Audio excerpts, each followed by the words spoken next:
Grabe, ang sarap ng lasa nito. Sa nakalipas na 25 taon, ang dami ko nang nainom na ganito. Halos 1 litro araw-araw ang iniinom ko. 2 galon kada linggo, 100 galon kada taon, at 2,500 galon sa loob ng 25 taon. 2 galon kada linggo, 100 galon kada taon, at 2,500 galon sa loob ng 25 taon. Baka mas marami pa akong nainom na diet soda kaysa tubig. Dapat tigilan mo na ang pag-inom nito, hindi ito maganda para sa'yo. Masama ba ang diet soda para sa may diabetes?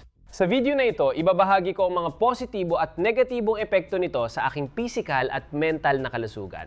Tara na! Tatalakayin ko ito mula sa pananaw ng may diabetes dahil mahigit 30 taon na akong may ganitong kondisyon. Dito sa channel, tinutulungan kitang harapin ang paglalakbay mo sa diabetes. Hindi ako gagawa ng pagkakaiba sa pagitan ng type 1 at type 2 diabetes dahil sa tingin ko ay hindi naman ito mahalaga para sa mga bagay na gusto kong talakayin.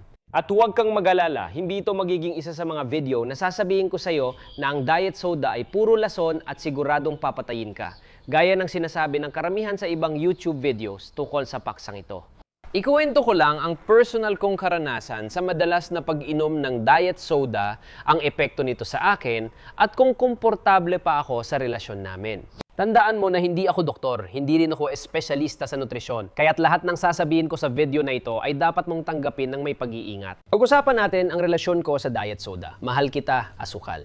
Para sa akin, nakikita ko ang mga benepisyo ng pag-inom ng diet soda para sa mga may diabetes. Heto ang ilan sa mga ito. Alam mo, ang pag-manage ng kahit anong uri ng diabetes ay nangangailangan ng matinding focus at disiplina. Ang pangunahing layunin ay mapanatiling halos normal ang blood glucose natin palagi. Mukhang madali lang ito pero sobrang mahirap talaga dahil halos lahat ng ginagawa, kinakain o iniinom natin ay may epekto sa ating blood sugar levels. Halimbawa, ang karaniwang taong may type 1 diabetes ay kailangang gumawa ng 180 desisyon araw-araw para matugunan ang mga bagay na maaari makaapekto sa blood sugar. Kailangan namin gawin yon 24 na oras sa isang araw, 365 araw sa isang taon. Hindi kami nagbabakasyon mula sa diabetes. Ang diet soda ay isa sa kakaunting bagay na walang epekto sa blood sugar natin. Yan ang pangunahing benepisyo. Hindi ko kailangan mag-alala kung gaano karami ang iniinom ko dahil alam kong hindi magbabago ang blood sugar ko pagkatapos kong uminom nito. Magiging ayos lang ang blood sugar ko. Paminsan-minsan, lahat tayo ay deserve ng treat. At ang pangalawang benepisyo para sa akin ay ang diet soda ay perpektong treat. Matamis ito, masarap at nakakapresko. At kung Coke Zero ang kukunin mo, parang totoong Coke ang lasa.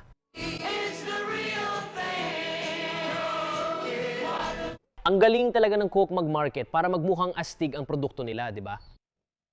Pasensya na, yan ang Coke benefit. 3 halos saan mang bansa, nakakakuha ako ng Diet Coke sa bawat restaurant at tindahan.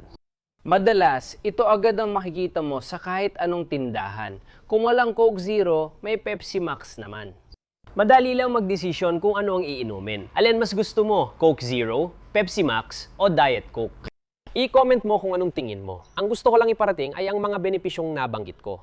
Ay kung ang diet soda lang ang tanging guilty pleasure mo na nagpapasaya, nagpaparelax, at nagpapabawas ng stress sa'yo. Bakit hindi ka uminom minsan? Sa tingin ko, okay lang naman yon. Hindi kailangan maging sobrang mahigpit sa sarili. Leon, sinabi ko na sa'yo na mas marami akong iniinom na diet soda kaysa sa iba.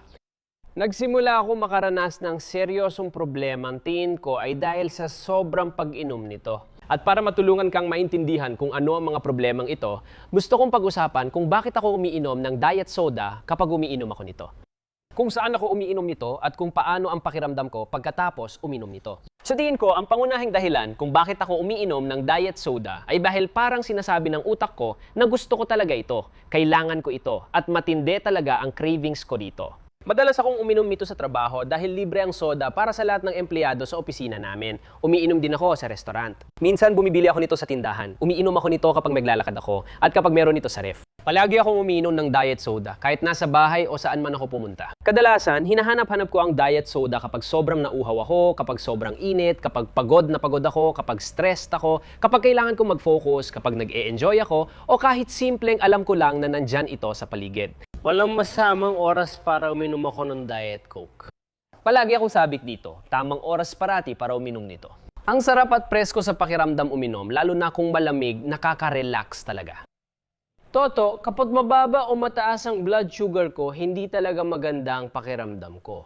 pindutin ang like kung pareho tayo na nararamdaman. Sabi ko nga, malaking tulong sa akin ng diet soda kasi hindi nito naaapektuhan ang blood sugar ko. Alam kong maayos, pakiramdam ko pagkainom ng diet soda, habil hindi biglang tataas o babagsak ang blood sugar ko. Nakakakalma din ito sa akin. Pero madalas, saglit lang ang pakiramdam na ito. Kadalasan, nawawala na kapag naubos ko ang lata ko. Parang addict na addict ako, di ba? Addiction talaga ang una kong problema. Minsan, hindi ko na makontrol ang sobrang tindi ng cravings ko at nakakainis talaga yon. Madalas ako makatanggap ng mga komento mula sa kung sino-sino. Alam mo, dapat tigilan mo na ang pag-inom nito. Hindi ito maganda para sa'yo. Dapat regular na soft drinks na lang ang inumin mo.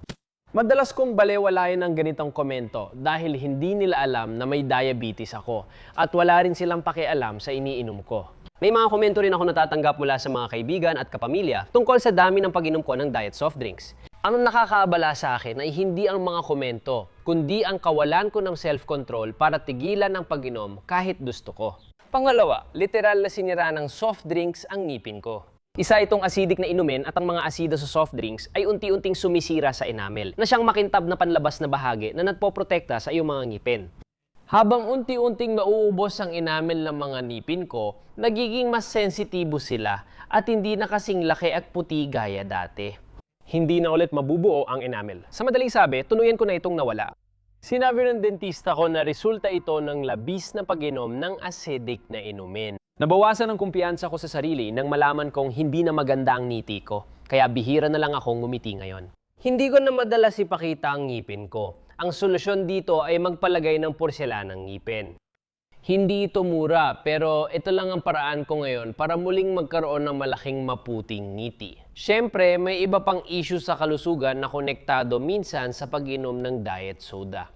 Pero dahil wala naman ako naranasang ibang problema, hindi ko na lang pag-uusapan ang mga iyon sa video na ito. Ikukuwento ko kung ano ang gagawin ko tungkol sa problema ko. Nagdesisyon akong tigilan ang pag-inom ng soda ng 30 araw. Gusto kong malaman kung mababawi ko ang aking pagpipigil sa sarili. At alam kong hindi magiging madali ang paglalakbay na ito at malamang na magiging masakit. Kung gusto mo akong suportahan, ma-appreciate ko kung magla-like ka or magkukomento sa video na ito. At ipaalam mo rin sa akin kung gusto mo makakita ng follow-up na video pangkalipas ng 30 araw. Sa video na yon, tatalakayin ko kung nagtagumpay ako, ano ang mga natuklasang alternatibo at ang aking karanasan. Hindi ako sigurado kung kaya ko ito, pero gaya ng sabi ko, may nakikita akong benepisyo sa pag-inom ng diet soda. Mayroon talagang mas malalalang alternatibo na iniinom na ibang tao tulad ng regular na soft drinks, alak at mga katulad nito na direktang nakakaapekto sa ating blood sugar at nagpapahirap sa buhay natin bilang mga diabetic. Sa palagay ko, mas malala ang hyperglycemia kaysa sa kaunting adiksyon. Kailangan mo magdesisyon para sa sarili mo kung gusto mong inumin ito o kung gusto mong umiwas dito. Decision mo talaga yan at hindi ko na pakikialaman yon.